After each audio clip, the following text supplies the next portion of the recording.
Welcome to the Deep Dive. Today, we are immersing ourselves in the life and world of an artist whose career, well, it didn't just span decades. No, it's fundamentally shaped and you could argue defined American modernism. Exactly. Georgia O'Keeffe. She gets this title, the mother of American modernism, and I think for a lot of people, her work is just instantly recognizable. Oh, absolutely. But it's often misunderstood. Right. And that's our mission today. We are going to try and unpack her monumental 7-decade-long career. And what's so remarkable, really, is that her work always remained so fiercely independent. She resisted being put into any box, even when she was surrounded by these huge art movements like Cubism or Surrealism. So the goal is to get past let's be honest, the famous flower paintings that everyone knows. Exactly, to blast past that immediate, sometimes kind of reductive association and really dig into the foundational shifts, the complex relationships, and the deep geographical influences that shaped everything she created. And before we even get into the art itself, we have to talk about her status, not just as an artistic titan, but a commercial one. Oh, for sure. I mean, this is the immediate hook, the aha moment that just puts her legacy into perspective for anyone. In 2014, one of her paintings from 1932. Jimson Weed White Flower #1. That's the one. It sold for an incredible $44.4 million at auction. Which at the time was a staggering historic record. For any painting sold by a female artist, globally. I mean, that kind of number, that kind of valuation, it just shows you the sheer cultural weight she carries. It's immense. It absolutely is. And, her status as a legend was already cemented, arguably, way back in the 1920s. But if we look at the whole scope of her work, from those first radical charcoal sketches to her very last landscapes, what's fascinating is this constant tension. A tension between what? Between moments of total abstraction, I'm talking about those really early drawings, and then these incredibly powerful, almost architecturally precise representational forms. So a flower, a skull, a skyscraper. Exactly. All of it.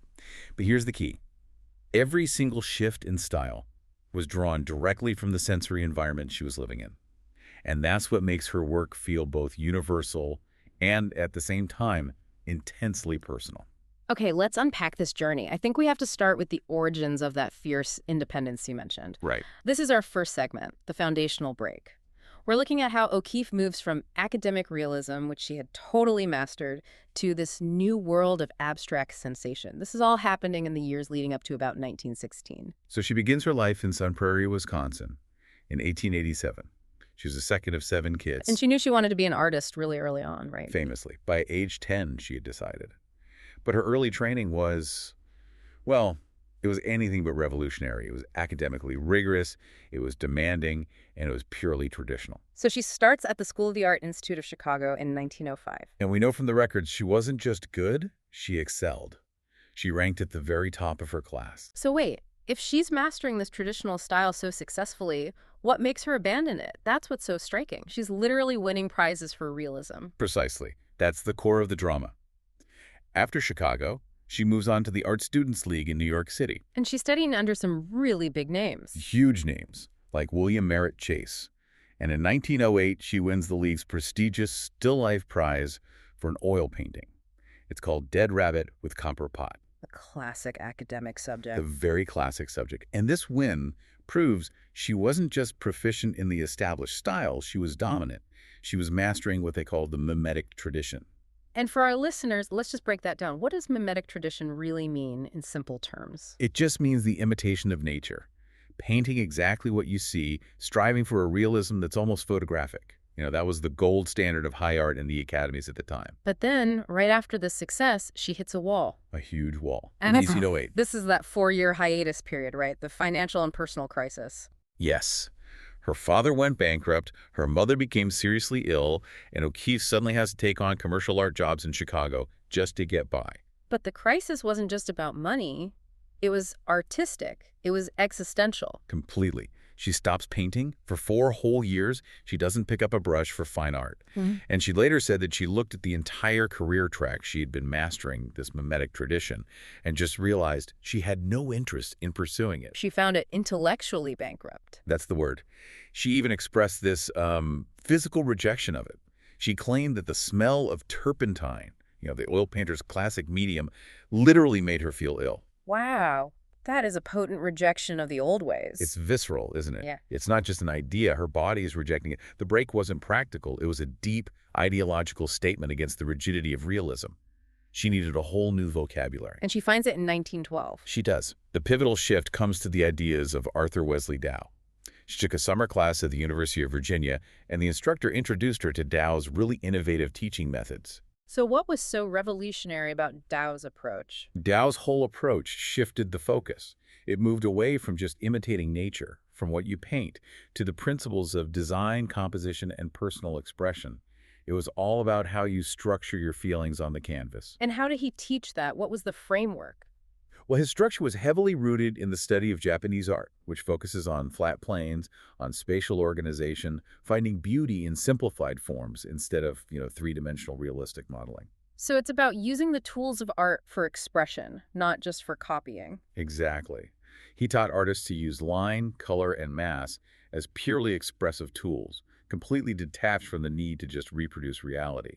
And for O'Keeffe, this was the conceptual key that unlocked everything. It was a permission slip to feel.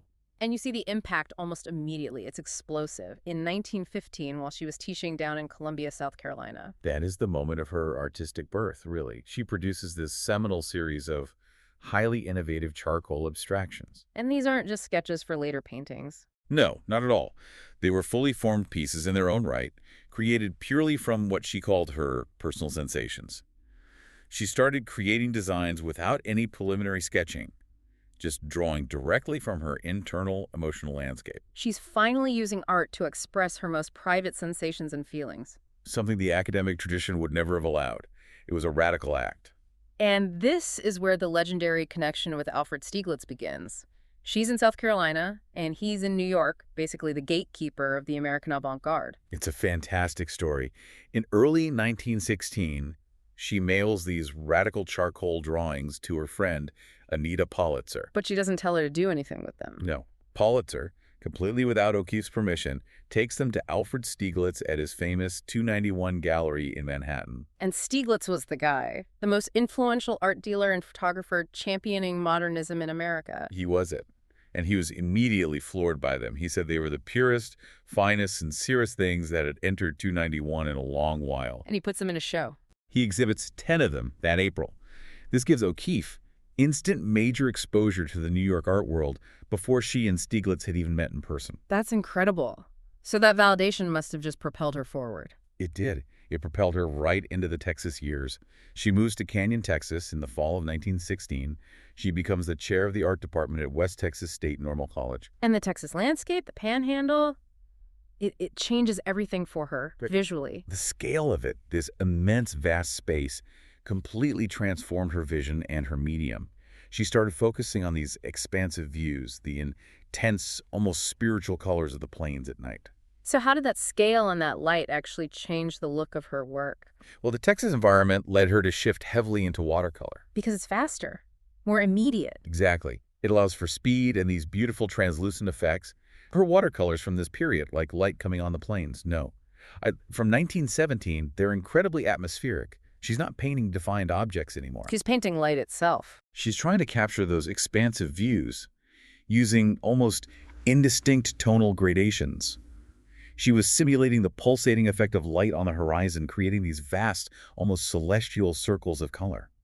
It's the synthesis of her new design principles, the abstraction, with the sheer sensory intensity of the natural world.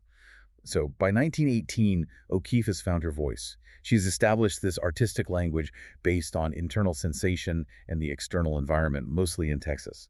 But that independence she found was about to be immediately tested. She moves directly into the center of the American art world. Which brings us to segment 2, New York, the Stieglitz nexus, and the sexuality debate. A debate that would really both define and plague her career for the next 50 years. And her move to Manhattan in 1918, it's directly at the request of Stieglitz. He makes her an offer she can't refuse. He offers her crucial support, financial backing, a place to live, and most importantly, a dedicated space where she could just paint, uninterrupted. But this transition immediately becomes complicated. There's artistic pressure. Immense pressure. The sources suggest that Stieglitz discouraged her from continuing with watercolor. Why? He saw it as a medium for amateurs, specifically for amateur women artists. It was a subtle but, a very significant push for her to adopt the more serious medium of oil paint. To align her with the professional, male-dominated art world he was part of. Yeah, exactly. And she did. She quickly became a central figure among the early American modernists of the 1920s, totally integrated into Stieglitz's celebrated circle. We're talking about people like Paul Strand, Charles Dumuth, Arthur Dove. And of course, their personal relationship evolves just as quickly. They get married in 1924, but the private life of this artistic power couple becomes a very public spectacle. A huge spectacle. And it's all because of the infamous photographs. The one Stieglitz took of her. Yes. His 1921 exhibit of these photographs caused a seismic public sensation. Stieglitz was obsessed with documenting her. Starting in 1917, he produced this staggering body of work, over 350 portraits and more than 200 nude photos. And he kept shooting her for years. Right up until he retired from photography in 1937. He saw her body as a living work of art, a symbol of modern American womanhood. And it's really hard to overstate the impact of these images. They essentially created this unavoidable public framework through which every single piece of her artwork would then be interpreted. For the rest of her life, regardless of her actual subject matter. The photos were explicit, they were sensual, and the critics and the public, they just immediately made a link. A direct link. Between the forms in the photos, the curves, the folds of her body, and the abstract shapes in her paintings. It created this persona that was completely imposed on her. A persona she didn't seem to recognize. Not at all. O'Keeffe, realizing this disconnect, famously reflected on the photos much later in life, saying, "I wonder who that person is." She felt so distant from the erotic public icon that Stieglitz had constructed. And meanwhile, while this whole controversy is raging, she's developing the work that she becomes most famous for. The magnified flower series of the 1920s. She painted around 200 of them, specializing in those massive close-up depictions. Her approach was just radical in its scale. These huge works like Petunia #2 or the Red Canna paintings, they're meant to just overwhelm you. Her stated goal was never botanical. It was to create a sense of awe and emotional intensity. By magnifying a small natural object so much as if you're looking at it through a magnifying lens, she forced the viewer to slow down and confront its internal structure, its colors, its forms, in a totally new, intensely designed way. And this focus on clean lines, on clarity, on eliminating unnecessary detail, it connects directly to that movement called precisionism, doesn't it? It really does. Precisionism was an American modernist movement all about clean lines and clear composition. O'Keeffe embraced its core tenets. She emphasized selection, elimination, and emphasis to get at what she called the real meaning of things. She wasn't trying to paint a flower. She was trying to paint the experience of the flower. But the public and the critics completely ignored her artistic intent. Completely. They focused instead on the inevitable vulva controversy. It was immediate, and it was relentless, right? And fueled by Stieglitz's photos. Absolutely. The critics just immediately sexualized her work. In 1922, for example, the critic Paul Rosenfeld wrote that the essence of very womanhood permeates her pictures, citing her colors and shapes as direct metaphors for the female body. And that interpretation just stuck. It was pervasive. Even critics who admired her, like Samuel Coutts, worried that this assertion of sex in her work was overshadowing her genuine talent. She was trapped by the interpretation, not by her own creation. And for 50 years, she fought back against it. What was her enduring, powerful refutation? She spent half a century just denying any connection between vulvas and her art. She made it crystal clear that the interpretation lay entirely with the viewer. And she had that famous quote about it. The one that defines the whole struggle. When people read erotic symbols into my paintings, they're really talking about their own affairs. She saw it as a massive psychological projection. Exactly. The public was revealing more about their own anxieties and desires than they were about her brushwork. But during the mid-1920s, she made this fascinating, if brief, stylistic detour. She moves away from nature and body parts altogether and starts painting the urban environment. It's a major experiment, and it's often overshadowed by the flowers and the skulls. But it's so important. After she and Stieglitz moved into a 30th floor apartment in the Shelton Hotel in 1925, she applied that same precisionist sensibility to the vertical industrial themes of New York City. She was fascinated by the power and scale of it all. The new urban landscape. Absolutely. So what did these paintings look like? How did they compare to the magnified flowers? Well, the flowers are organic, they're flowing, they're deeply saturated with color. The cityscapes, by contrast, are stark. They're geometric and often monumental. You're talking about works like Radiator Building Night in New York. Exactly, or the Shelton with Sunspots, New York from 1926. She wasn't painting the bustling streets, the people. She was capturing the rigid architectural skeleton of the city. Focusing on light reflecting off glass, the powerful geometric shapes rising into the sky. It showcased her incredible skill at depicting architectural forms, using these clean lines and often dark, dramatic contrasts. It was a very conscious attempt to prove her range beyond the biological and the sensual. But the phase was short-lived. Very. By 1929, she had completed her final New York cityscape paintings just before she traveled to New Mexico for the first time. And that move west, it marks a huge turning point, both professionally and personally. Why did she leave New York so abruptly in 29? She was desperate for an escape. The domestic environment in New York had become, toxic. The marriage was collapsing. This is when Stieglitz begins his affair. Yes. In 1928, Stieglitz began a very long-term, very public affair with a woman named Dorothy Norman. And this marital betrayal, combined with the relentless critical focus on the sexuality of her work, it just led to a period of intense distress for O'Keeffe. The sources indicate this stress actually culminated in a nervous breakdown. It was severe. She had a nervous breakdown and was hospitalized for depression in 1933. And it's largely attributed to the emotional fallout from Stieglitz's affair. And this was so debilitating, she just stopped painting. She stopped completely for over a year, from late 1932 until early 1934. So those initial trips to the Southwest, starting in 1929, they were fundamentally a form of recuperation, an escape from the intense physical and emotional constraints of New York and the suffocating presence of that whole Stieglitz nexus.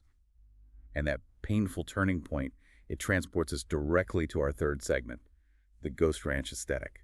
This is the period where O'Keeffe finds the isolation, the unique landscape, and the subjects that would define the rest of her long career, stretching all the way from 1929 to her death in 1986. Right. She first traveled to Santa Fe in 1929. She stayed with the wealthy arts patron Mabel Dodge Lujan in Taos, and she went with her close friend, the painter Rebecca Scrand. And from that very first visit, the geography of New Mexico just seized her imagination. Completely. She would visit almost every year from 1929 onward, often staying for months at a time. This became her place of profound artistic and personal freedom. And to really explore, she needed a car. She did. To facilitate her exploration, she bought and learned to drive a Ford Model A in 1929, specifically so she could drive deep into the rugged mountains and deserts on her own. And that freedom of movement, it allowed her to collect the very things that would become her most famous motifs. Sun-bleached animal bones, distinctive rocks, specific landscape forms. She was a collector of the desert. And she developed this incredibly intense connection to the area around Ghost Ranch in northern New Mexico, a place she called the Faraway. The name itself tells you everything, doesn't it? It speaks to the psychological distance she craved from New York. In 1943, she described it saying, "Such a beautiful, untouched, lonely feeling place, such a fine part of what I call the Faraway." And her obsession with the local geography, it was almost proprietary. It was. She famously claimed the flat-topped mountain, Cerro Pedernal, belongs to me. God told me if I painted it enough, I could have it. That image of her claiming the mountain is so striking. Did she ever talk about why she felt she had to earn the right to paint it? Or why she needed that isolated relationship with the landscape? I think it speaks to her deep need for artistic control and connection. For O'Keeffe, the landscape wasn't just pretty scenery. It was a character. It was a fixed point of immense power. So painting it over and over was a way of knowing it. Of mastering its essence and ultimately owning the vision of it, which is such a stark contrast to the chaotic, overwhelming environment of New York and the loss of control she felt in her personal life there. So after she recuperates from her breakdown, she just immerses herself in these incredible skull and desert motifs. Between 1934 and 1936, this is her focus. And this period results in some of her most iconic images. She's taking the bleak, startling reality of the desert, the decay and death represented by the bones she collected, and blending it with her flair for dramatic composition and vibrant color. Creating the quintessential Ghost Ranch aesthetic. That's it. Can you explain how the skull motif really acts as a synthesis of her style? It seems to bridge that gap between the realism she rejected and the abstraction she embraced. It's the perfect synthesis. A skull is a realistic object, obviously, but by floating it against a simplified, abstracted background of pure color, or by magnifying it, she turns it into a geometric symbol of the landscape itself. Stark, enduring, and beautiful. Exactly. Think of Ram's Head, White Hollyhock Hills from 1935, or the famous Cow's Skull, Red, White, and Blue from 1931. By juxtaposing the bleached reality of death with the vibrant life of flowers or the intense colors of the desert, she's not creating a morbid image. No, it's about something else entirely. It's a composition about the elemental cycle of life and death and the stark beauty of the Southwest's permanence. The public certainly loved these images, but apparently some critics were getting tired of them. In 1939, her career takes this really strange detour with the Hawaii Commission. This anecdote is perfect. It showcases both her commercial standing and her uncompromising artistic attitude. Her reputation was so huge that N.W. Ayer & Son, the advertising agency, approached her to create 2 paintings for the Hawaiian Pineapple Company, Dole. And the sources note this offer came when some critics were calling her New Mexico focus limited. Yes, suggesting her desert images were becoming mass production. So this was an opportunity, maybe a challenge, for her to prove she could evolve and paint new subjects successfully. And she took it. She did. She spent 9 weeks traveling all across the Hawaiian Islands. She visited rainforests, valleys, beaches, and the trip yielded a series of 20 sensual, verdant paintings of flowers, lush landscapes, even things like fishhooks. The colors must have been a huge departure. A drastic departure from the bleached tones of New Mexico. They were verdant, wet, rich, but she famously refused to paint the actual pineapple. The central subject of the commission. The one thing they asked for. For the entire 9 weeks she was there, she just didn't paint it. She simply refused to deliver the requested product. She did. She was George O'Keeffe. She would not paint the corporate product on demand. She only delivered the pineapple painting after she got back to New York. How did that happen? The company was forced to physically ship a living pineapple plant to her studio. Only then did she paint this hyper-realistic, majestic depiction of it. But the delay was a defiant statement. It underlines her fierce independence. She would paint the subject when she was ready. Not just because a corporate client requested it. That defiance is certainly a thread running through her entire life. So, moving past those commercial breaks, she eventually makes New Mexico her permanent home after Stieglitz dies in 1946. Yes, she spent 3 long years meticulously settling his complex estate in New York. But in 1949, she moved for good. She acquired and renovated her Abiquiu hacienda, which became her year-round studio, and she used Ghost Ranch as her summer home. And this permanent relocation, this physical distance from the art center of the world, it solidifies her complete creative isolation and control. And it introduces new kinds of landscapes into her work. Architectural and monochromatic landscapes that were almost totally abstract in their simplicity. She started going further afield. She did. She began painting the Black Place, a desolate area about 150 miles west of Ghost Ranch, which she described so evocatively as resembling a mile of elephants. And she also painted the White Place. Yes, a distinctive white rock formation near Abiquiu. These works are less about realistic representation and more about using black, white, and gray to capture these monumental forms and atmospheric effects. But the shift wasn't only to these grand monochromatic landscapes. She also famously turned inward, focusing intensely on the specific architectural forms of her own home. Right, turning a simple door into a masterpiece. This is a significant moment. It shows her abstraction moving from the macro, the vast canyon, to the micro, her own walls. Starting in 1946, she began a famous series focusing on the patio wall and the black door of her Abiquiu house. She eliminated almost all context, turning the architectural elements, the curve of the adobe wall, the stark shadow from the frame, the deep black rectangle of the door, into these abstract studies of light, form, and shadow. It really speaks to her need for total control over her environment. Making the familiar sacred and abstract. And something that's often overlooked during this period is her own serious engagement with photography. That's right. While she's painting these architectural studies, she's also working seriously with photography herself. She's creating these striking photographic counterparts to the patio paintings. So for decades, Stieglitz had controlled her photographic image. And now, she was behind the lens. She was using the camera to further study light and form in her own architecture, demonstrating her mastery across multiple mediums, and finally taking control of her own visual output. This intense engagement continued well into her later years, but it was challenged significantly by her health, by her sight. By 1972, O'Keeffe suffered a massive blow. She lost most of her central eyesight due to macular degeneration, which left her with only peripheral vision. So she had to stop painting with oils. She made the difficult decision to stop oil painting without assistance that year, but her artistic impulse was just too strong to be extinguished. She continued working unassisted in charcoal and pencil, focusing on form and line, all the way until 1984. And this later period introduces John Bruce Wan Hamilton into her life.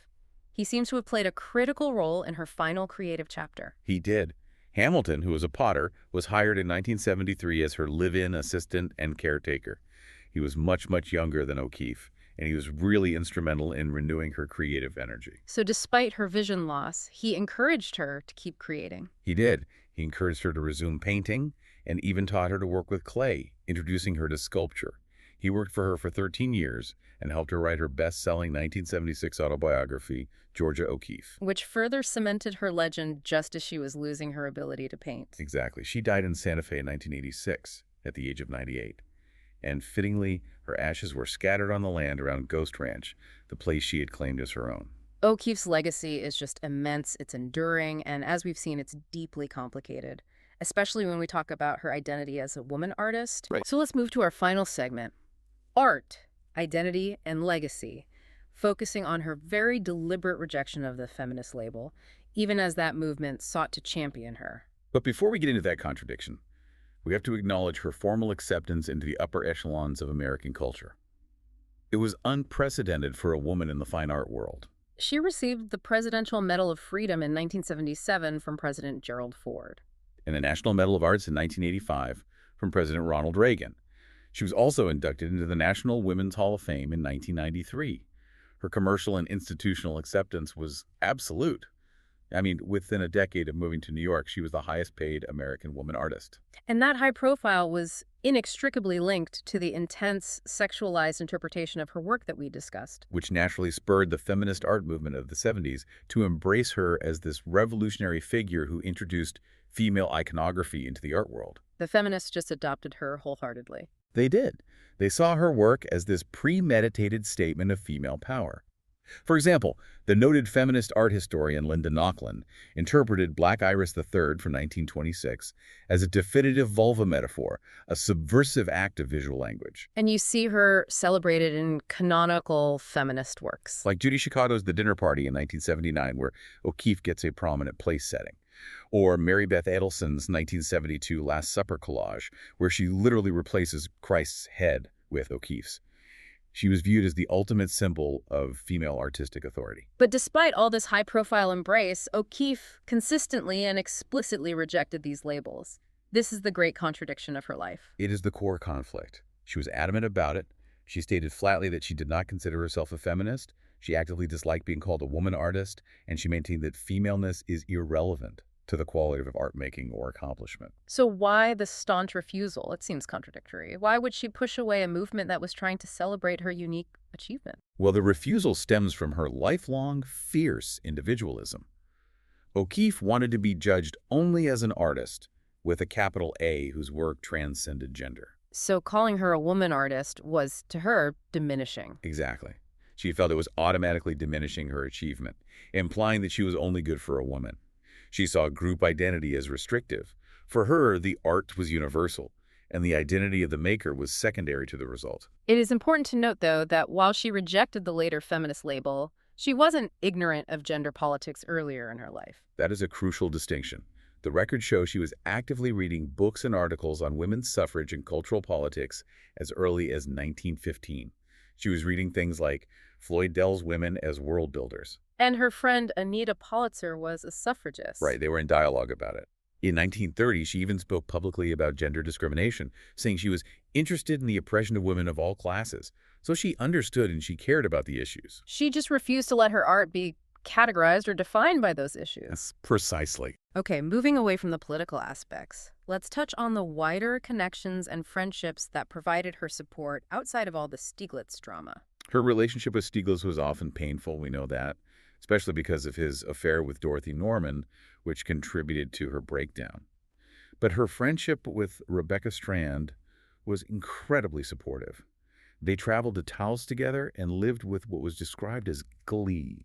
And while she kept her distance from the lesbian community in Santa Fe, she did embrace the general atmosphere there. She definitely embraced the psychological space and sexual freedom that Santa Fe and Taos offered. She adopted what she called gender-neutral clothing. She carved out her own space. And she also had a lesser-known but historically significant friendship with the Mexican painter Frida Kahlo. They met in New York City in 1931 at the opening of Diego Rivera's exhibition. They remained friends and stayed in touch, even while O'Keeffe was recuperating from her nervous breakdown. And you can see the influence in Kahlo's work. You can. It's tangible and it's beautiful. If you look at Kahlo's painting, Self-Portrait on the Borderline Between Mexico and the United States, you'll see Jack in the Pulpit flowers on the Mexican side of the border. And that specific flower was a subject O'Keeffe had just painted. In a famous series showing their growth stages. It's this wonderful, subtle visual dialogue, kind of Easter egg reflecting their mutual admiration and friendship between two giants of modern art. Finally, we have to mention the contested will. It's a fascinating footnote to her life's ambition for control and its legal legacy. O'Keeffe was meticulous about control her whole life, but her final wishes were immediately controversial. Codicils that were added late in her life left most of her substantial $65 million estate, including her own work and Stieglitz's photography, to her assistant, Juan Hamilton. And her family naturally contested this. They did, arguing Hamilton had exercised undue influence over the ailing, nearly blind artist. So what was the result of that legal battle? The legal fallout was immense. The case was eventually settled out of court, which ensured that institutions like the Met and the National Gallery received significant portions of her collection.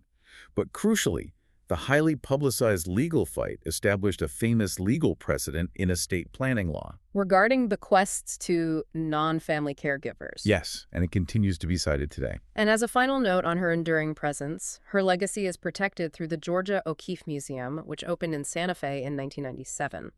It manages her collection, her archives, and her Abiquiu home and studio. And her connection to the landscape was so profound that even the scientific community recognized it. In 2006, a fossilized species of archosaur, an extinct reptile, was named Ephigia O'Keeffe. Literally O'Keeffe's ghost. O'Keeffe's ghost, in honor of her iconic paintings of the Badlands at Ghost Ranch.